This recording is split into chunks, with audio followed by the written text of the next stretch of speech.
Les cyclistes du Tour de France se dopent et j'ai la preuve. Regardez ce que j'ai trouvé quand j'ai mangé au restaurant. Il y avait tout le staff d'une équipe et ils ont laissé traîner ça derrière eux. C'est de la testostérone, dis donc. Et la fiole était vide. On voit à l'intérieur que le produit, il est quand même bien visqueux. Donc, c'est le vrai produit, hein. Testostérone cypionate. Comment ça fonctionne d'un point de vue scientifique? Est-ce légal ou non de l'utiliser lors du Tour de France? Quelles sont les conséquences négatives sur ta santé? C'est parti. Alors, tout d'abord, pour s'assurer qu'il s'agit bien de dopage, on va lire l'étiquette. On voit écrit testostérone cypionate. Ça veut juste dire que c'est une molécule de testostérone de synthèse. Donc, ce n'est pas la molécule que ton corps produit naturellement. À la molécule de testostérone, on va rajouter un ester qui s'appelle l'acide cypionique. Ça permet surtout à ce que l'organisme ne se débarrasse pas de cette molécule de synthèse, sinon elle est rapidement évacuée. Usage, c'est une injection intramusculaire, donc on va en général piquer dans la cuisse ou dans les fesses. Conditionnement single dose vial. Donc dans ce flacon, il y avait une dose et cette dose, elle a été consommée puisque j'ai retrouvé le flacon vide. On va pas me la faire, hein, moi. Le conservateur, hein, l'alcool benzylique et le marquage réglementaire RX Only. Il faut savoir qu'aux États-Unis et en France, on n'a pas le droit de se procurer de la testostérone sans ordonnance. Donc, il y a cette mention obligatoire pour dire que c'est uniquement fourni sous ordonnance. Et en France,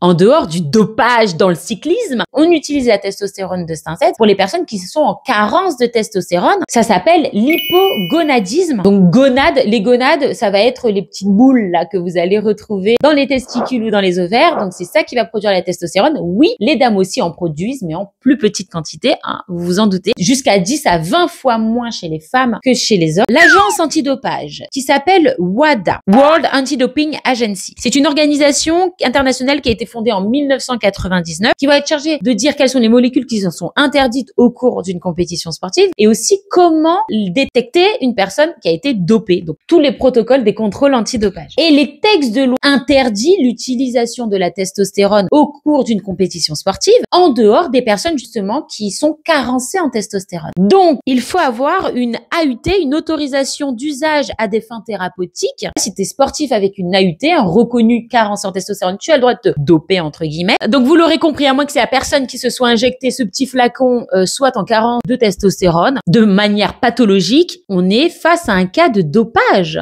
Une fois que tu t'es injecté la testostérone, comment ça va fonctionner concrètement dans ton organisme? En fait, la testostérone injectée va fonctionner exactement comme la testostérone qui est naturellement produite dans ton corps, soit par les testicules, mais aussi par exemple par une glande surrénale, donc qui est au-dessus du rein ici, qui va fabriquer l'hormone androsténédione et grâce à une enzyme, synthétiser cette hormone en testostérone, mais en plus petite quantité, bien sûr. Une fois que la testostérone est injectée, elle arrive dans ton sang. Sauf que la testostérone, c'est une molécule qui est lipophile. Phile veut dire aimer et lipo, aimer le gras. Comme moi, j'adore bouffer. Sauf que du coup, elle ne peut pas se déplacer dans le sang puisque le sang, c'est un milieu aqueux. C'est comme si c'était de l'eau. Et en fait, du coup, la testostérone, elle aime pas se balader dans de la flotte. Alors, elle va se combiner à une protéine et ça va fonctionner un petit peu comme ce stylo. Regardez. Ici, tu vas avoir ta protéine et là, tu as ta molécule de testostérone qui va aller s'imbriquer dans la protéine. La molécule de testostérone est heureuse. Elle se balade avec sa petite protéine et elle peut se balader dans le sang. Une fois qu'elle arrive devant une cellule, la membrane de la cellule, c'est du gras. Voilà, c'est une couche lipidique,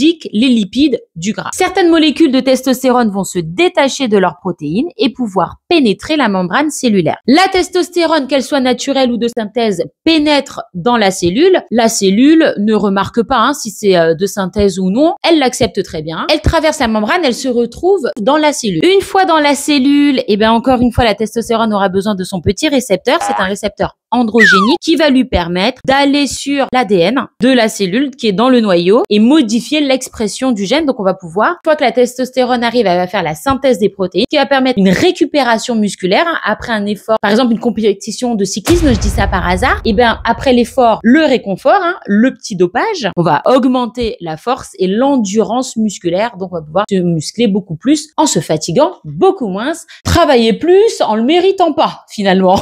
Ici, je vous ai retrouvé le manuel MSD. Dans ce manuel, on va voir tous les effets secondaires à s'injecter de la testostérone. La gynécoplastie, les hommes vont avoir leurs pectoraux qui vont se développer comme des seins, même légèrement. Et ça peut être irréversible, attention. Et une virilisation, donc pour les femmes, c'est un peu plus embêtant. Celles qui ne veulent pas avoir de poils au menton, c'est loupé. Ça va développer la pilosité, favoriser les voies graves.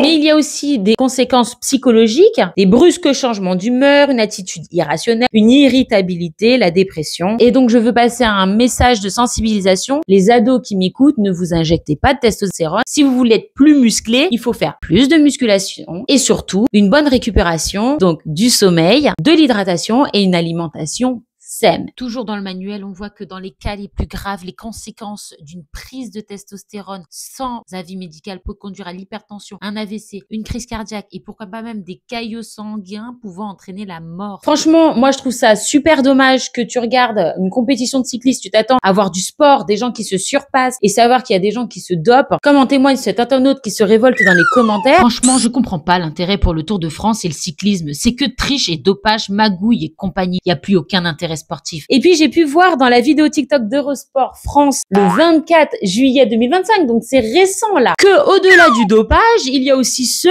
qui, sans faire exprès, cèdent d'une voiture pour les pousser. Et ils poussent avec la main, prends-nous pour des jambons. C'est décevant, c'est écœurant, c'est pas ça le sport. Et vous savez que dans les contrôles antidopage, des fois, ils galèrent à trouver les hormones parce qu'ils arrivent en fait à le cacher en prenant d'autres produits. Ils arrivent à cacher le fait qu'ils aient par exemple la testostérone de synthèse. D'accord. Mais maintenant que j'ai balancé le nom de la molécule, maintenant que les contrôles antidopage, ils savent quelle molécule chercher. Peut-être que là, ils peuvent développer une technique d'analyse qui va leur permettre de trouver la testostérone cypionate là. Si vous connaissez quelqu'un qui est chargé du contrôle antidopage dans le cyclisme du Tour de France, sachez que la molécule que vous devez trouver, c'est la testostérone cypionate. Donc, si tu testes tout le monde et que tout le monde est négatif, c'est que ton test est faux. Le flacon était vide.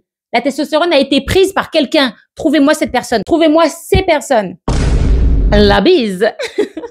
Cette fiole-là, il y a quelque chose qui m'a un petit peu surprise. Je ne sais pas si vous aurez la réponse en commentaire. Mais vous voyez au-dessus, là, vous allez voir. Là, il n'y a pas, on voit pas de traces d'aiguille. En principe, l'aiguille, on l'a fait pénétrer par ce rond là au milieu. Et elle n'y est pas la trace. Donc, à moins qu'ils aient retiré le capuchon pour prendre directement à l'intérieur, mais c'est risqué de faire ça parce qu'il y a un risque de...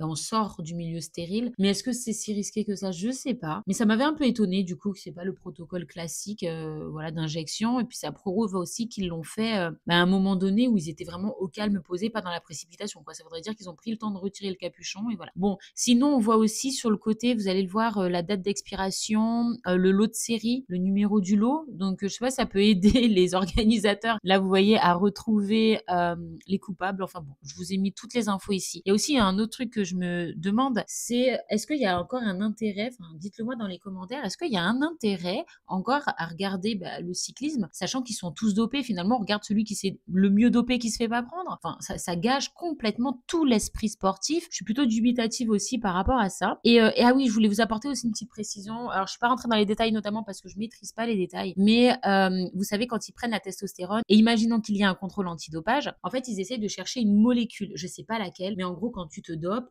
à la prise de sang ou peu importe la méthode antidopage qu'ils mettent en place, on détecte quelque chose, notamment une molécule ou des molécules. Et eux, ils savent très bien qu'en prenant ça, ils risquent de se faire choper, par exemple, si on trouve telle molécule dans leur sang. Donc, ils vont prendre un autre produit pour cacher cette molécule. Sauf que l'autre produit qu'ils prennent pour cacher cette molécule, on peut le détecter. Donc, ils prennent encore une autre molécule pour cacher la molécule qui cache la molécule de départ, et ainsi de suite. C'est un peu comme si, par exemple, j'avais mangé un gâteau, je veux pas qu'on sache que j'ai mangé le gâteau, qu'est-ce que je dois faire? Je dois nettoyer les miettes. Pour nettoyer les miettes, je dois utiliser l'aspirateur. Mais donc du coup, je vais cacher derrière aussi l'aspirateur. Donc j'ai caché les miettes, j'ai caché l'aspirateur, mais il faut que je cache quoi aussi? Il faut aussi que je cache ma consommation d'électricité, puisque ma consommation d'électricité a augmenté parce que j'ai utilisé l'aspirateur pour cacher les miettes, pour cacher le fait que je prenais un gâteau. Je sais pas si vous avez suivi, mais en fait quelque part, je me dis que s'ils savent quoi chercher, peut-être qu'ils sauront adapter leur méthode de recherche de dopage.